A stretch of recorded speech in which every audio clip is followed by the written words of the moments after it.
Hello everybody, welcome back to my channel. Today we're going to be talking about fall vibes. It's October, it's that time of the year, so I'm going to go through all of my fall recommendations and then go through my fall TBR. This is mostly based on vibes, to be quite honest. If it's giving fall vibes, it's in my pile. We have a bunch of different genres going on, YA fantasy, we got classics, we got romance, got contemporary. We got a lot to talk about, so let's just dive right in. We're gonna kick things off with some YA fantasy, and we're gonna start with probably the most obvious choice, which is The Raven Boys. I think this can be categorized as a YA paranormal, but in my head, I just kind of lump it in with fantasy. Basically, if you've never heard of The Raven Boys, which would be a surprise because it's a very popular series, basically, it follows Blue, who lives with her mom and her mom's friends, who are all clairvoyant. And every time she's ever spoken to a psychic, they always say, you're gonna kill your first love with a kiss. And she goes with her mom to welcome all the ghosts into the afterlife for who are gonna die that year. I know I'm explaining this horribly, but it's something like that. And she sees this boy who is able to talk to her, meaning that he is her true love. So basically, Blue meets this boy and his three friends, and they're on some other side adventure, and she kind of gets roped into it. It's a bit of a found family.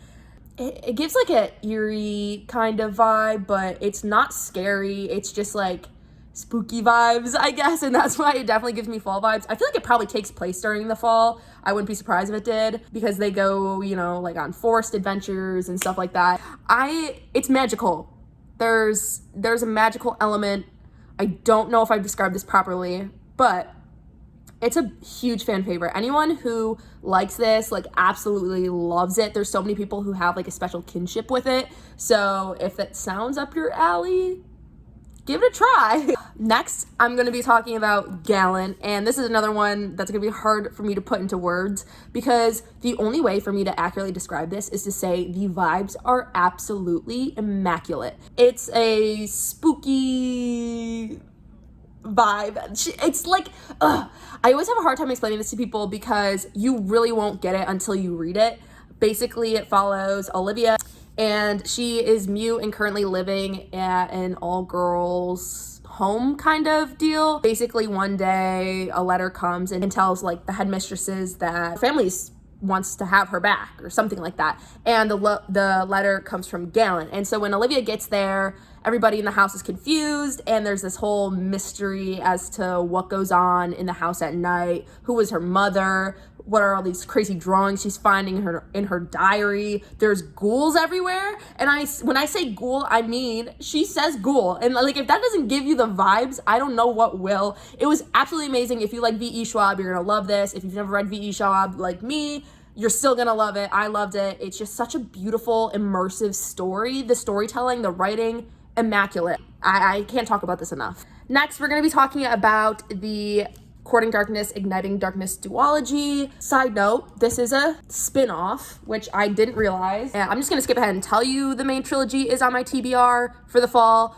so I don't have to re-explain it twice. But this can be read alone, and it could definitely dip your toe into the universe if you don't want to settle on a trilogy first. Side note, deckled edges. What is more fall than deckled edges? I would describe this as a historical fiction with a little bit of romance, a little bit of fantasy. It reminds me a lot of The Cruel Prince and how The Cruel Prince is structured, where most of the plot is political intrigue and there's a little bit of romance. It's kind of how this is. It follows two girls who are daughters of death, and how they were installed to protect I think, Brittany government. Let me look the map. I don't know where Brittany came from, but it's France. But then before France took over whatever little country was at the top or something like that. I don't know. I'm explaining it wrong. History's not my strong suit. But kind of like The Cruel Prince, except for instead of following Jude, we're following the bomb and the ghost. I feel kind of. That's kind of what they do. They just kind of protect the people, the royals. But the two characters, one is Sabella and one is Genevieve. Sabella is from the original series, so one of her books is about her romance. So in this book, she has an established love interest, where Genevieve is new. We've just met her. I have not read Sabella's backstory, but like I said, fall TBR. First, I'm just gonna talk about, we have The Picture of Dorian Gray. This is a classic. It's the only classic I've read so far, but there's something about classics that just give me fall vibes, so I felt the need to mention this. If you're new to classics, it's a super easy read. That's why I read it. I want to start reading more classics, and so I chose this one, diving in. Plus, Ben Barnes is in the movie. Basically, it follows Dorian Gray, who is just young and handsome and full of life, and he gets a portrait painted. When he sees the portrait, he wishes to be forever young. So while the portrait ages, he doesn't, and he looks young and beautiful forever, except after Dorian makes the switch, he becomes a bit of a partier and a sinner, I would say, I think. And so the painting doesn't just age, it absorbs all his like evilness or whatever, and basically it's his story. I don't know how else to explain it. I don't know if that was oversharing about it, but if you like classics or you want to get into classics, go ahead, give it a read. It's fun. Last for my fall recommendations, before we get into my TBR, I have a romance for you guys, and that is The Ex-Hex. I loved this book. Reese, the main man, he is so fine. He's so fine. This is the perfect fall read for a romance reader. It is hocus pocus vibes. It basically, it follows Miss Girl, who is a witch, and she gets broken up with by Reese, and she gets drunk and she curses him, and then like 5 years later or whatever, after he's dumped her, I don't know how many years it is, he comes back, and this curse is like coming alive, and so basically they have to like fix the curse, but they're like beefing. Oh, it's so good, and Reese, the main man, is so fine. There's like an itty bitty amount of spice. I won't even really call it spice, but it's so well written that it feels like spicy, if that makes sense. This is actually a perfect segue into my TBR because the sequel was released this year called The Kiss Curse, and it follows her cousin, basically her love story. I'm not really sure what it's about because I just grabbed it immediately because I knew I had to have it. So these are perfect Halloween reads for romance readers. I loved it. So good. Now we're officially gonna move into my TBR, seeing as though those were just kind of like linked together. Side note, while I'm editing, yes, next week's video is going to be a haul where some of these books are hauled. I just thought for timing purposes, a fall vibes video would be more appropriate before the last week of October.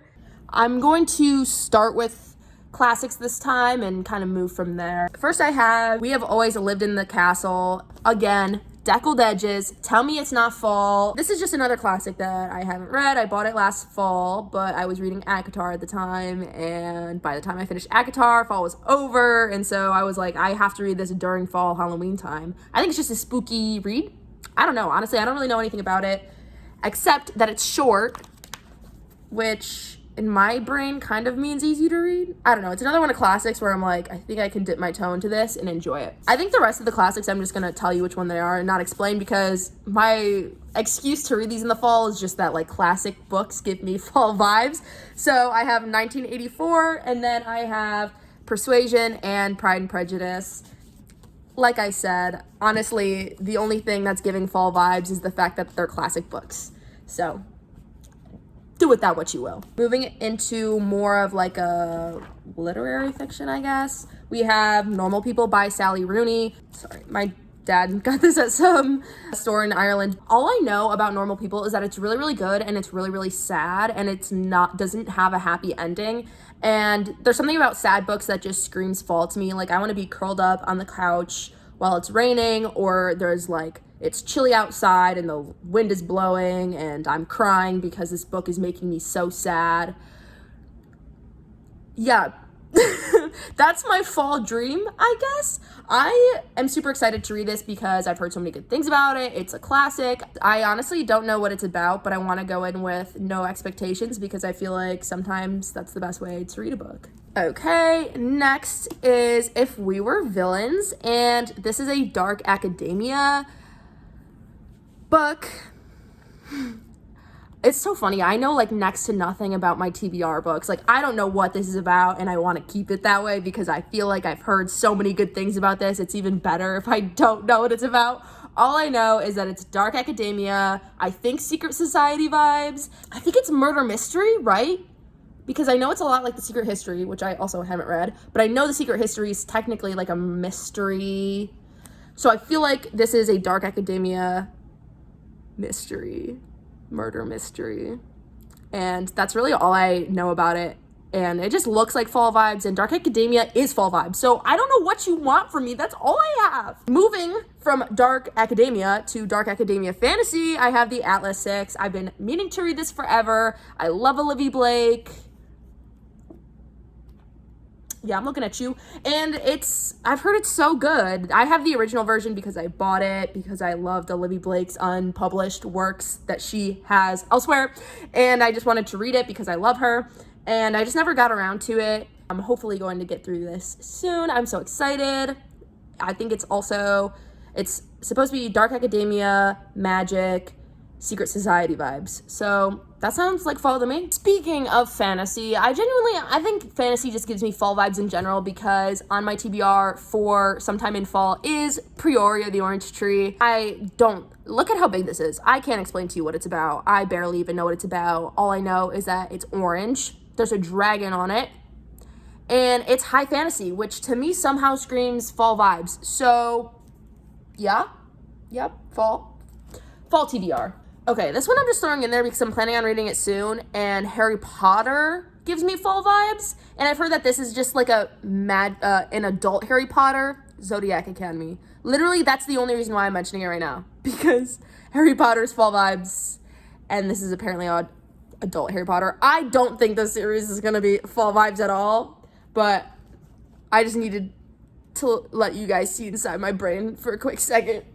Anyway, the last book on my fall TBR is Sign Here. I got this in my Book of the Month box this month, and I was hoping to get The Kiss Curse as my Book of the Month book, but unfortunately it was not one of the picks, so I picked this out, and I read through all the descriptions of the books, and this one actually seemed pretty cool. I'm pretty sure it's about someone who works in one of the rings of hell, and how his job works, and how he's got to reprimand people, something like that. But it actually sounds really cool, and it's actually, I feel like it looks so cool.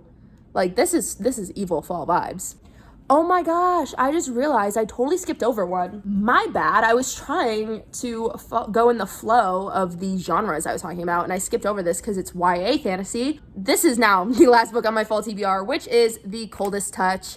I don't know what this is about, except for there's a vampire. YA fantasy. I think it's murder mystery, TBH. Ooh, sort of. Okay, so basically one of the girls can sense death or something, and she predicts the death of a teacher, and they're trying to stop it. It's Halloween vibes, if I've ever heard of it. So, okay, that's all I've got for you today. I hope you enjoyed this quick little video. Happy fall. Happy Halloween. Enjoy your season. I'm gonna go. That's that, and I'll see y'all when I see y'all. Bye!